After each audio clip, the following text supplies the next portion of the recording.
We are going to go through how to adjust the operating handle on your casement window today.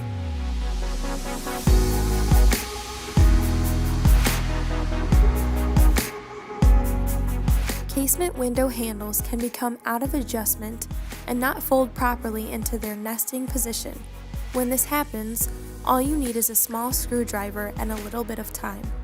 Crank your window fully closed and check its nesting position.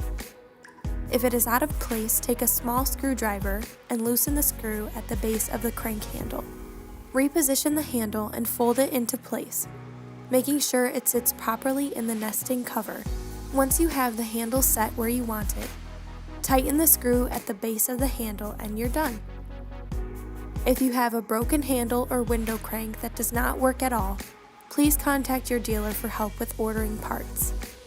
We hope these tips and tricks were able to help you, and if you have any further questions, please contact your dealer or contact us